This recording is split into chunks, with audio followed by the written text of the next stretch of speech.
More than half are up to make the world their bitch.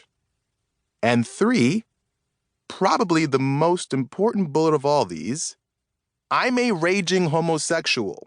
Like, a big ol' knew the lyrics to Rain on Me 20 minutes after it came out, makes a point to analyze each queen on RuPaul's Drag Race each season to pick the top contender, homosexual. Ergo, in conclusion, as you can see, Your Honor, etc., there is no possible way, given the facts presented, this could be a booty call. In truth, though, I just can't sleep.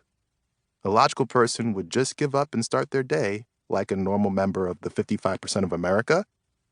But being awake, truly fully awake, means I have to deal with my life.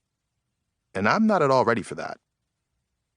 If I lie in bed, maybe just for a little bit longer, the real world lurking outside my window will stay at bay.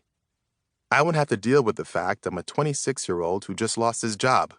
I won't have to address the heartache and embarrassment of 3 days after losing my job, my boyfriend of 5 years saying to me, I feel like my life is on the express train and yours is on the local, before kicking me out of the house. All of that is a distant concern, like a poorly formed dream. I won't have to deal with the growing cloud of self-doubt, or the ballooning feeling of failure that threatens to shroud every accomplishment I've achieved. And I most certainly won't have to deal with the fact that I'm in fucking Harper's motherfucking Cove, motherfucking Maine, when I should be in Chicago, Paris, London, England, Edinburgh, or New York. Literally anywhere but goddamn Maine. I was supposed to be better than this, to succeed, to make it out of this town and create a life for myself more than the black boy Roy Gilmore of Harper's Cove, where the 3 biggest industries are fishing, miscellaneous mom-and-pop shops, and the school where Maya teaches. Me, the one who got a full ride to NYU and then a fellowship to the University of Chicago's Booth School of Business.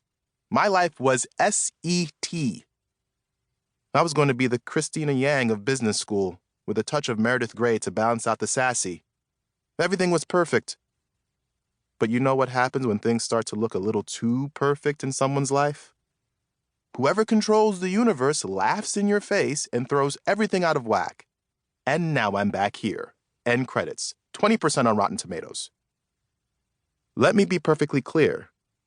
There is nothing wrong with living your whole life in Harper's Cove, population 9,000.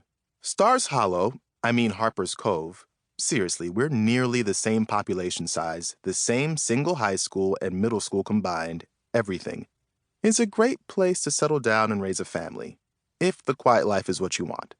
It's why my parents moved here from Washington, D.C. when I was barely 6 months old. It's just not the life for me, which is why, as soon as I graduated from high school, I got the fuck out of here and intended to never look back. I thought my future, and by extension my happiness, was in New York. Every homosexual does. New York, LA, London, Atlanta, the 4 homosexual metropolises for us.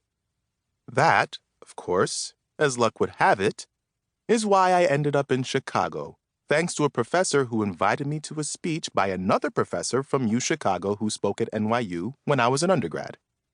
Going to Booth School of Business and living in the Windy City made sense when the bones were thrown on the table. And getting a job, while still at Booth, at TixFlix, a startup that helped pick movies based on your interests and sold you discounted tickets, was supposed to be my stepping stone into the big professional world.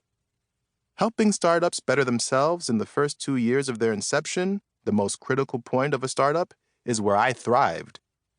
By helping companies, I help the owners. And by helping the owners, I help people. And the fact that it was owned and created by a non-binary Asian American, even better. This fit my professional goals and my personal goals. I might have an MBA, but I'm not a monster who is only money-driven like so many people think.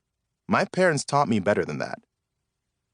To make my time in Chicago even better, my boss at TixFlix then nominated me for the Carey Foundation, a 12-month-long study fellowship in Berlin that would allow me to take a mentorship under a professional in one of 12 specializations, one of them being startup support. That would rocket me down the fast lane of success, and I deserved it. I earned it. I know that sounds cocky, but I did.